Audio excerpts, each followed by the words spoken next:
Welcome everyone to another death battle here on the channel. In today's death battle, I have to bring in two very unique characters representing two different universes. We are taking Haku from the Naruto universe versus Tokito, the Miss Hashira from the Demon Slayer universe. We're about to figure out what happens if these two end up fighting in a death battle against one another. Make sure you guys hit the like, comment, and subscribe. Let's go ahead. Let's break down these characters and figure out our answers.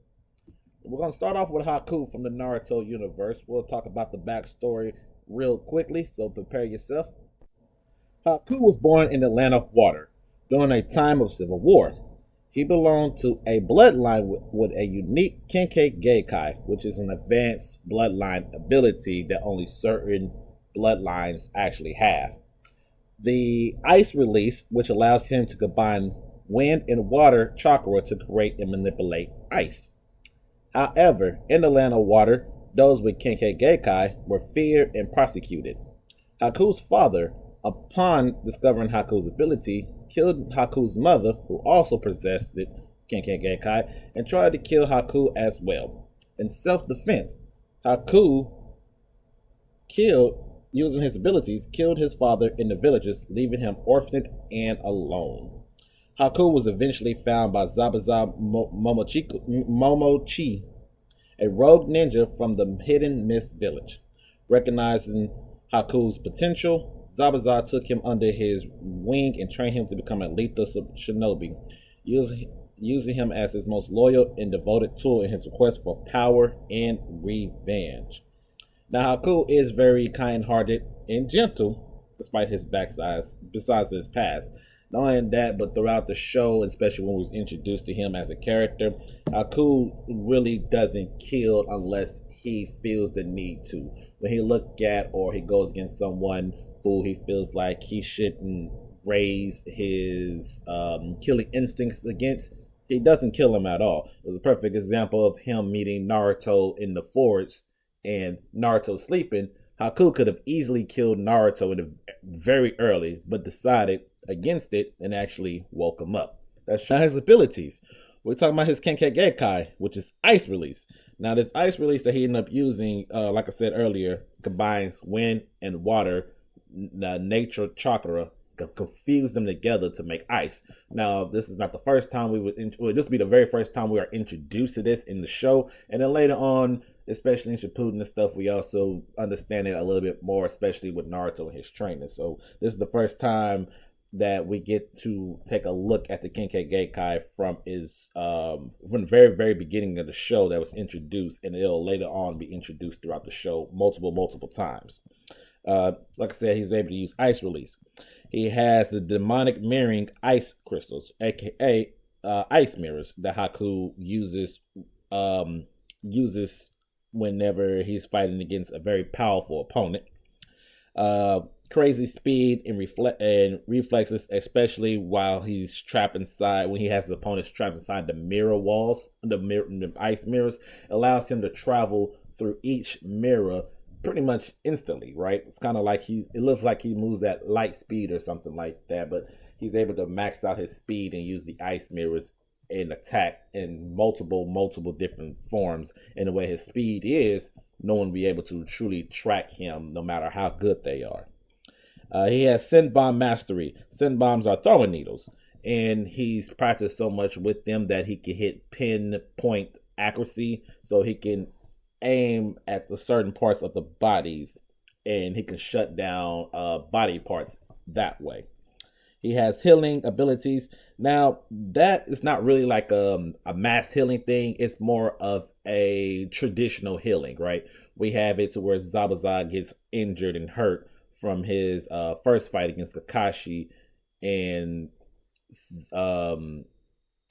I'm sorry, I lost track of something. Haku was able to go ahead and patch him back up like regular medicine and stuff. So I would say he's probably about normal to maybe a little bit above normal when it comes to the medicine and stuff. It's not advanced that Lady Tsunade gets to. Not that advanced. And then of course he has water release, and I'll probably say he'll probably have a little bit of wind release too, but we haven't seen that part. But I'm assuming the water release mainly because of the ice mirrors and the ice techniques that he does possesses in his arsenal. Now, the one thing I would say about physical strength, I don't think he has the physical strength to actually like physically like punch a rock or something like that. I would have to assume is at basic level of a ninja, mainly because of his technique of the ice mirrors allow him to he uses his speed more than anything when he's in the middle of the fight. So I would have to say that his physics physically, I would say about a normal, maybe a little bit average shinobi level. We'll go with that one. I'll say his speed. Now his speed is very interesting because I don't know exactly where I would actually put his speed at. I would say you can argue that he's looking at close to early lightning timing speed. You can argue with that. You can also argue instant. You can argue a lot of different spots when it comes to the his speed based off of he uses his speed mostly while he's in the ice mirrors, and thus we can get his maximal version of his speed. Outside of ice mirrors, he really didn't move as fast as anything. He really didn't move as fast as anybody else that we've seen in the series. But this is also part one Naruto, so I have to continue to remind myself that. So you can gauge it because it's really difficult to gauge that one, but you can definitely gauge to where you want to put his speed at. But I think Haku is I think he's one of the early strongest characters they did introduce in Naruto Part One.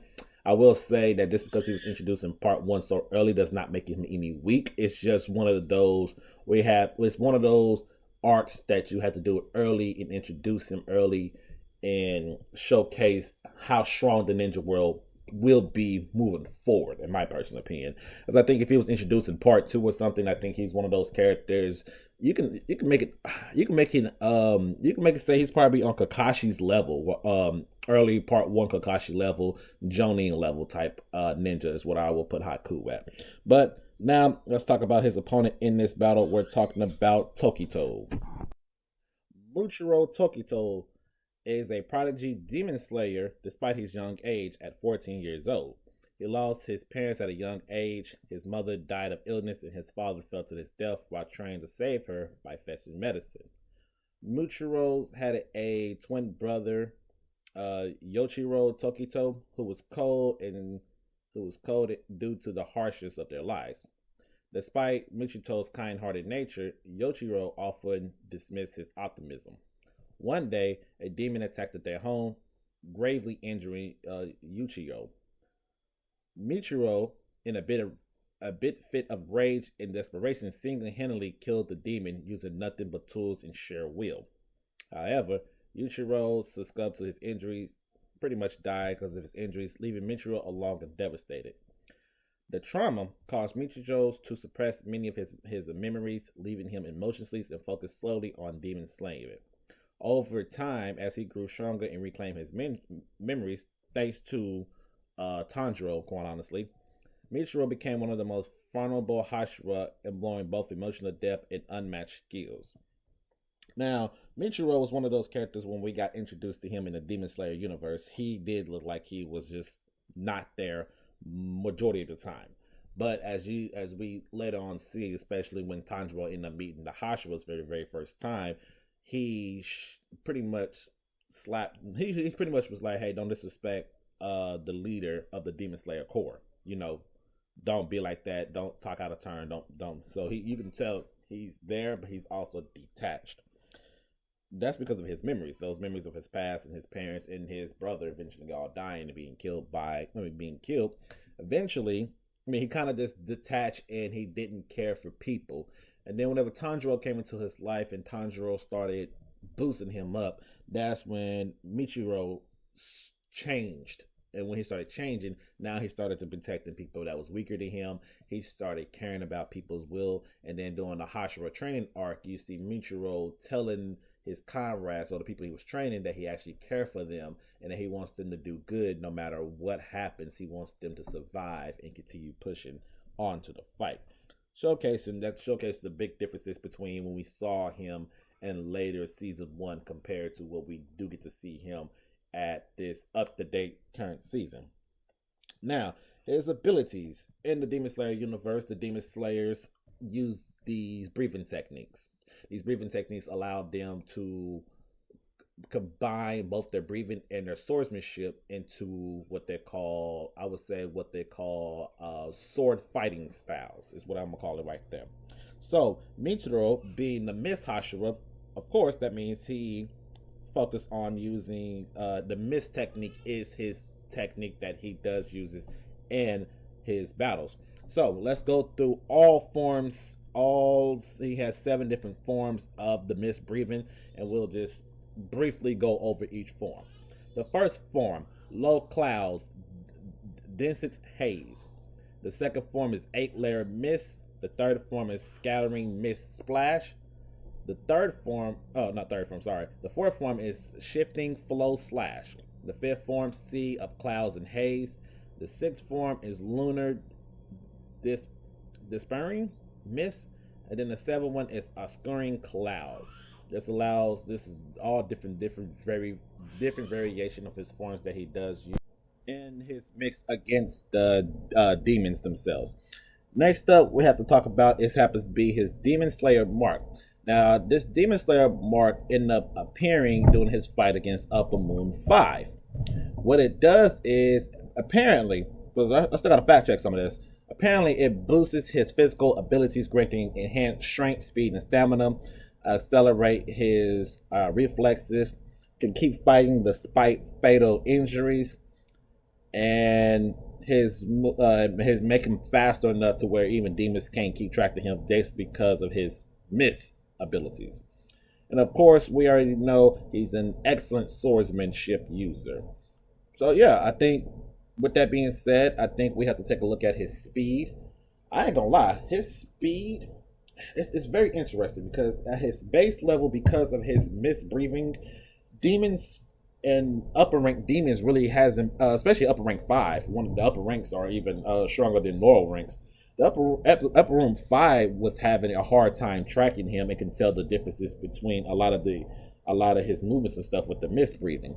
So I think clearly he's fast. Clearly he's super fast. Now, it's very interesting to rank these Demon Slayer universes speed-wise because they all rank a little different from one another. But at the same time, I'm like, well, how high am I ranking base? I mean, they're just regular humans, regular swordsmanship, but yet they're faster than some of these demons. I'm not gonna lie, it's very interesting. I don't know exactly where I'm gonna rank his speed at. I would have to say he could be lightning timing. He could be matching lightning speed. I think, especially with the Demon Slayer mark, I think he can. I think he's definitely faster than Zenitsu, and Zenitsu is one of the fastest characters we've seen. I think he's even faster than him, quite honestly, if it was up to me. That's up to me though. But now that we have both of these characters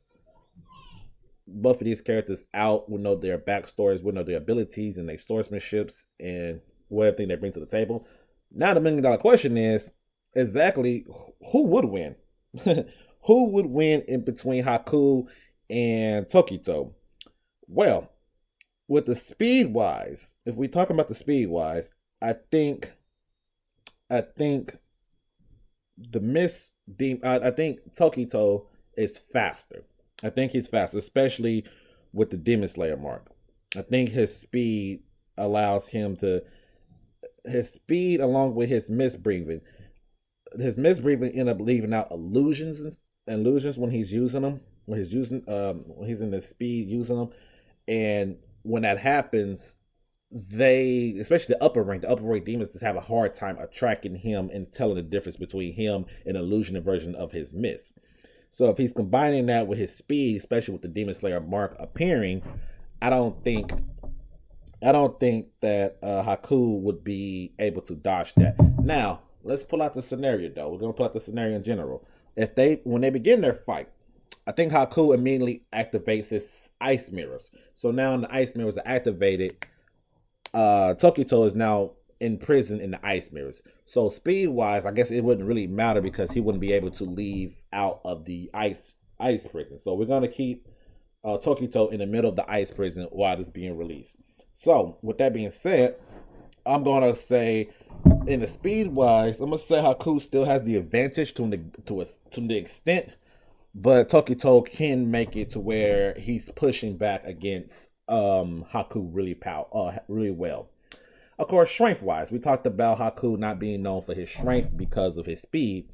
So this automatically goes to Tokito. The reason why it goes to Tokito mainly because they had to do certain training.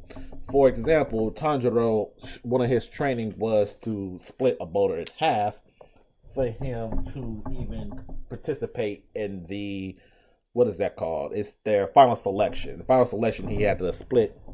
His trainer made him split a boulder in half to showcase that he's strong.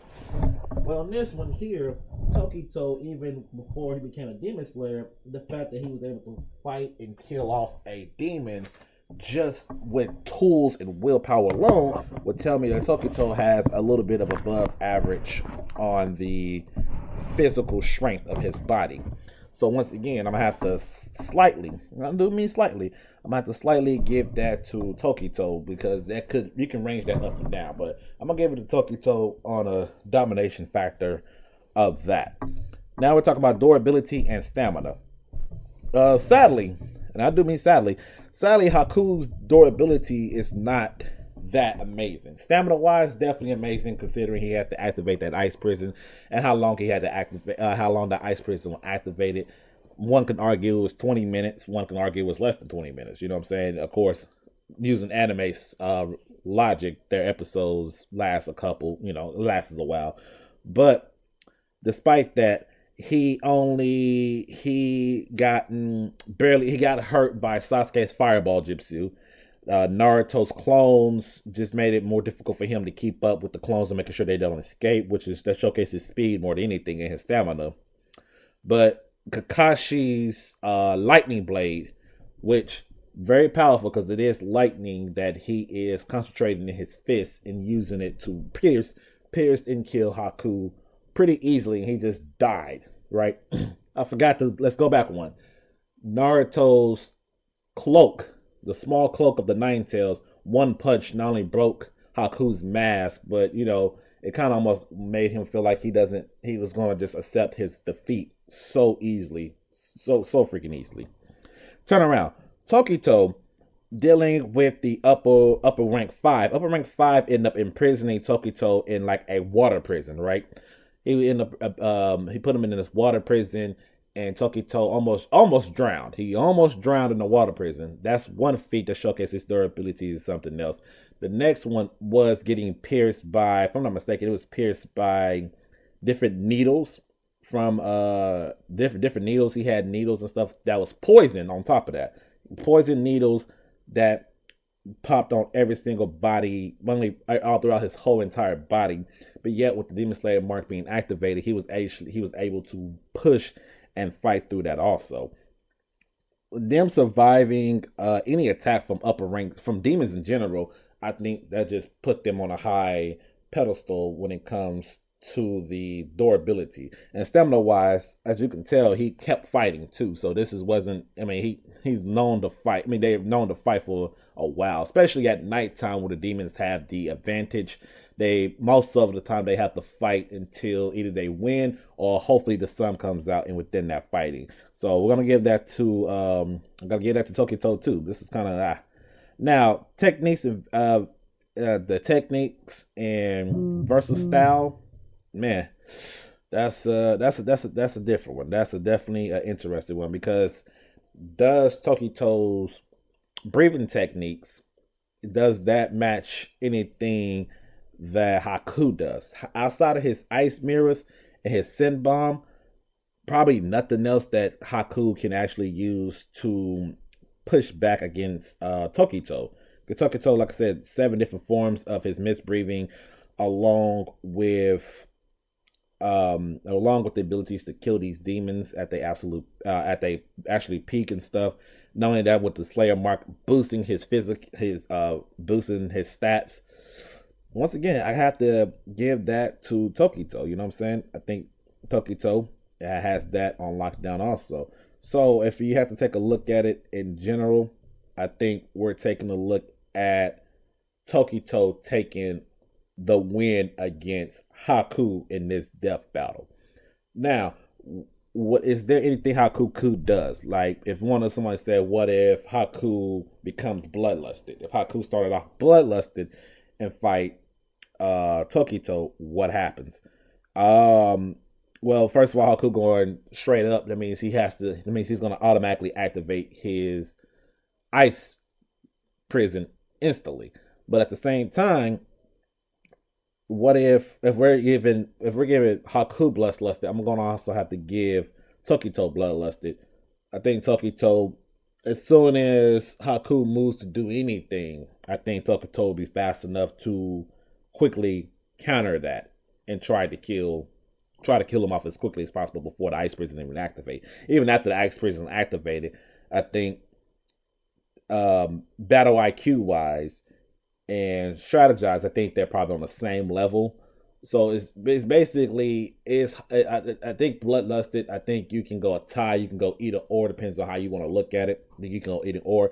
But if we're talking about straight up character versus character, I'm giving it to Tokito. And another main reason is because Haku, despite that small brief talking with Naruto before they even got the fight, he didn't try to kill him not once. Even in his battle, even when he fought Naruto and Sasuke, he still refused to kill them. He was hitting their vital points and all that, but he was not trying to kill them. He dragged the battle out far too long. Going against the Miss Hashira and the Hashiras in general and the Demon Slayer to drag out a fight that long, this gives them more of an advantage to recover more stamina for them to continue to use these forms, including the Demon Slayer mark being activated, boosting the stats. Going to give the victory here to Tokito. But that's just my personal opinion on the death battle between Tokito and Haku. You guys let me know down in the comment sections who y'all would have taken instead. Do you think Haku is better, or you think Haku could have win, or you think Tokito could win? You guys let me know. Like, comment, subscribe, and I'll catch y'all on the next death battle.